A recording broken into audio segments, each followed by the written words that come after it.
In the space of just over 24 hours, Kimi Antonelli went from making his Mercedes debut in FP1 to binning it after only 10 minutes, and then being confirmed as a Mercedes driver alongside George Russell for 2025. Now, whilst on paper this should be Mercedes' driver lineup for years to come, let's not forget that for 2026, Mercedes don't have any drivers signed up yet. That means that next year Mercedes are going to be back making headlines when it comes to their driver lineup, because although Toto failed in his quest to sign Max Verstappen for 2025, make no mistake, this is not the last that we've heard of it. At the heart of Toto's obsession to sign Max is the frustration from missing out on him in the first place back in 2014 and letting Red Bull sign him from right under his nose. Back in 2014, when Mercedes had just started to regularly win races and just started to challenge for championships, Max was linked to both Mercedes and Red Bull. The reason Max and his dad Jos opted for Red Bull is because Helmut Marko was able to offer Max an immediate seat in Formula 1 at Toro Rosso, whilst Mercedes wanted to put Max in GP2 for 2015 before potentially promoting him to Formula 1 in 2016, albeit to a midfield team like Williams or Force India, who were Mercedes customers.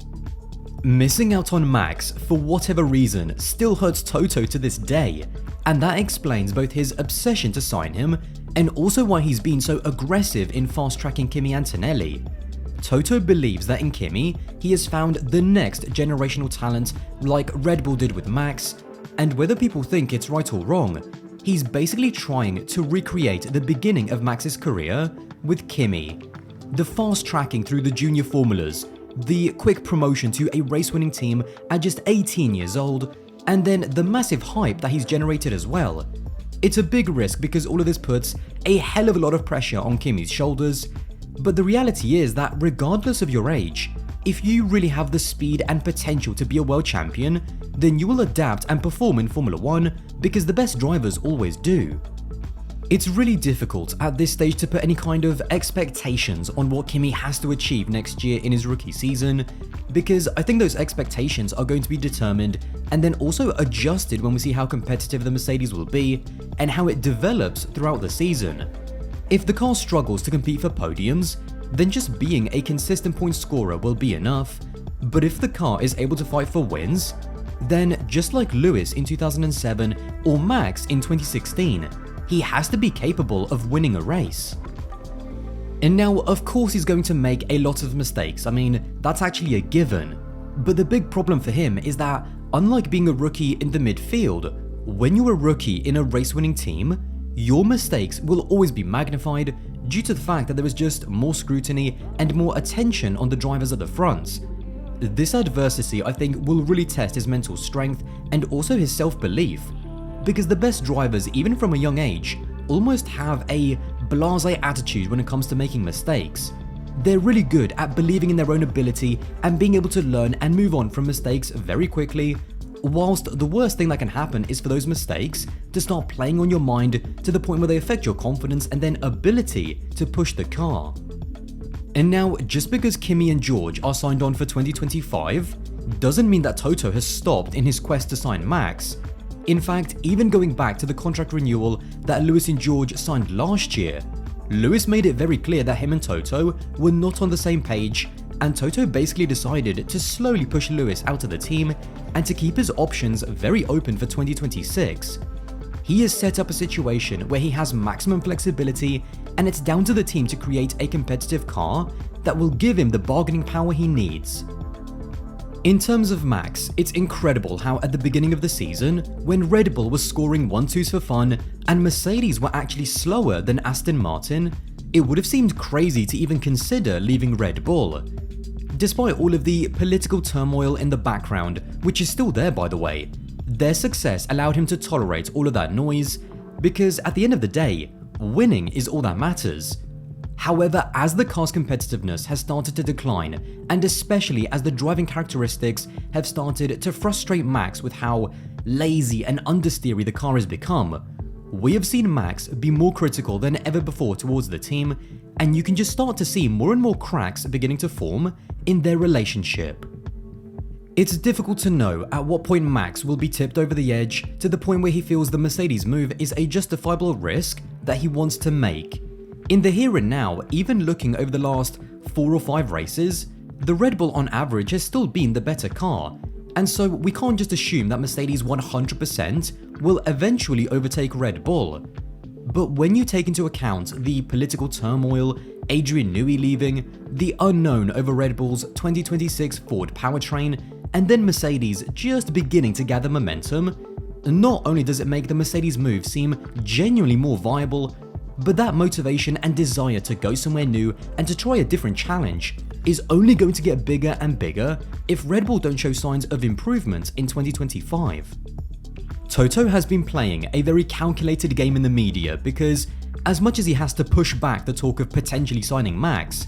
he has made it a point to say that he has a very good relationship with both Max and Jos. He's openly admitted to already having had some kind of discussions with Max, and across a couple of different interviews, he's also kind of started to contradict himself a little bit when he's tried to balance being truthful with being fully committed and supportive of his drivers. In the press conference announcing Kimi, Toto said, "All of our focus in the team is on George and Kimi. There is no discussions. There's no second thoughts about what we're doing in 2026, because now it's about 2024 and 2025. If flirting outside happens, then these guys will know it at the same time when we have those discussions." Then in a separate interview, he also said, "There was a moment, or there was an opportunity to at least have conversations of what it could be in the future, and this is what we did. We have not given each other any, let's say, timings. It's more like keep the communication channel open while knowing that his priority is to make it function with Red Bull, and our priority will be to make it function with the 2 drivers we have." All of this, however, leaves one man in a very bizarre and increasingly more worrying situation, and that's George Russell. If you think about it from George's perspective, after a disappointing 2023 season, he has really bounced back, and overall he's been arguably maybe even the better driver compared to Lewis over the course of the season so far, despite being behind him in the championship. Now, on paper, he is doing everything he needs to do to show Toto that not only is he capable of leading the team in Lewis's absence, but he's also capable of winning them the championship. However, George still doesn't have a contract for 2026, and he must be thinking to himself and asking Toto, "If you really believe in me so much, why aren't you signing me right now and putting to bed all of the rumors around Max?" When a team actually believes in a driver and has unequivocal confidence in them to lead them to a championship, like Ferrari have in Leclerc, Red Bull have in Max, and McLaren have in Norris and Piastri, they tie them down as quickly as they can to long-term contracts, sometimes even years in advance before their current contract runs out. George is in this awkward situation where we are just over a year away from his current deal coming to an end, and next year he's basically going to be driving for a contract as if he's some kind of number 2 driver who needs to prove his worth, whilst behind his back Toto is going to continue to chase Max. It's just a bizarre situation because I understand why Kimi has a 1-year contract with loads of clauses in case it doesn't work out in 25, but I don't really think Toto is putting George in the best place mentally to succeed if he doesn't give him his full commitment. Hypothetically, we could reach a situation where if Mercedes have the best car, Russell could be fighting for the 2025 championship despite not being signed by the team he is fighting the title for.